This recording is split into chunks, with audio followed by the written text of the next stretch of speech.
বিএনপির স্থায়ী কমিটির সদস্য ডক্টর মঈন খান বলেছেন, সংস্কারের নামে ভোট বিলম্ব অযৌক্তিক।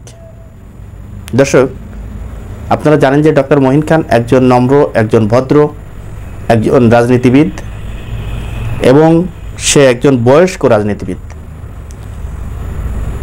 এই ডক্টর মঈন খান একটা কথা বলেছেন, সেই কথাটা যৌক্তিক না অযৌক্তিক এই বিষয়গুলো কিন্তু আপনারা কমেন্ট বক্সে জানাবেন। কিন্তু আমার কাছে যেটি মনে হয় যে ডক্টর মঈন খান যেই কথাটি বলেছেন একদমই যৌক্তিক একটা কথা।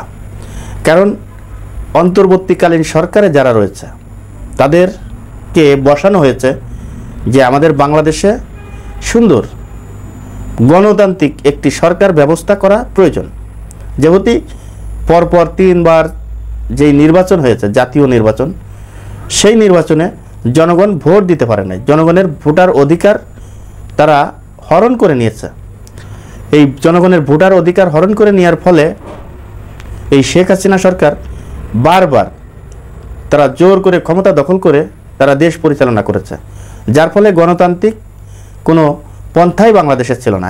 এমনকি বাংলাদেশে বাক স্বাধীনতা ছিল না।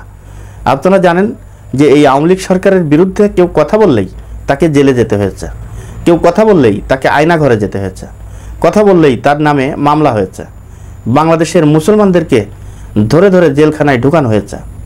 এই যে এই সমস্ত কাজগুলো করেছে একমাত্র এই গণতান্ত্রিক চর্চা না থাকার কারণে।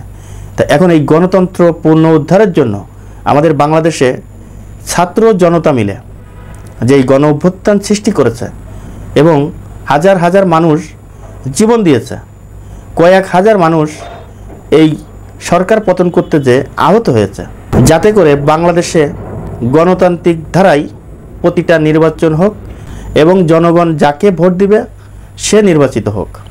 জনগণ ভোট দিয়ে যাকে পাশ করাবে সে ক্ষমতায় যাক।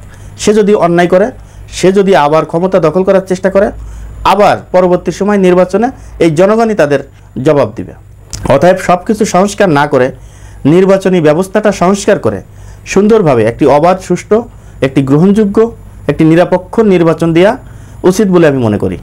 এই নির্বাচনে জনগণ যাকে মন চায় তাকে ভোট দিয়ে ক্ষমতায় বসাবে, আর তারাই দেশ পরিচালনার কাজে নিয়োজিত হবে। তা ডক্টর মঈন খান যেই কথাটি বলেছে, আসলে এই কথাটার সাথে আমি একমত। কারণ আপনারা জানেন যে 2006 থেকে 2008 সাল পর্যন্ত মঈনুদ্দিন ফখরুদ্দিনের যেই সরকার ছিল, তত্ত্বাবধায়ক সরকার, সেই সরকার থাকা অবস্থায় তাদের অবশ্যই 3 মাসের জন্য নিয়োগ দেওয়া হয়েছিল। সেই 3 মাসের কথা বলে তাদেরকে যখন ক্ষমতায় দেওয়া হলো, সেই ক্ষমতা পেয়ে তারা ক্ষমতার অপব্যবহার শুরু করলো। প্রত্যেকটা রাজনীতিবিদদের, প্রধান প্রধান নেতৃবৃন্দদেরকে জেলে ঢুকানো হলো। এমনকি শিল্পপতিদের যেই সম্পদ ছিল সেই সম্পদ কিন্তু বাজেয়াপ্ত করা হয়েছিল।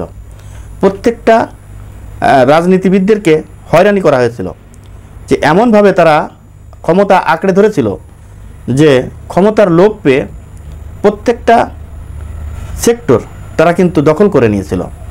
একটা পর্যায়ে নির্বাচন দিয়ে তারা কিন্তু দেশ থেকে পালিয়ে যেতে হয়েছে তাদের। কেন পালিয়ে যেতে হয়েছে? তারা যে অপকর্ম করেছে, তারা যে অন্যায় করেছে, সেই অন্যায়ের সাজা ভোগ করার মতো সেই ক্ষমতা কিন্তু তাদের নাই। এজন্য তারা দেশ থেকে পালিয়ে গিয়েছিল।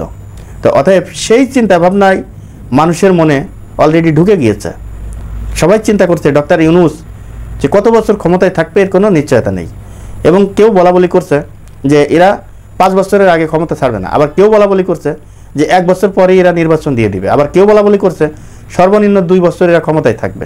তা এখন আমার কাছে কথা হচ্ছে, যেহেতু এই সরকার জনগণের ভোটের সরকার না, সেহেতু বাংলাদেশ যেহেতু গণতান্ত্রিক দেশ, এই গণতান্ত্রিক দেশে একটি অবাধ এবং একটি সুষ্ঠু, একটি নিরপেক্ষ একটি নির্বাচন ব্যবস্থা করা।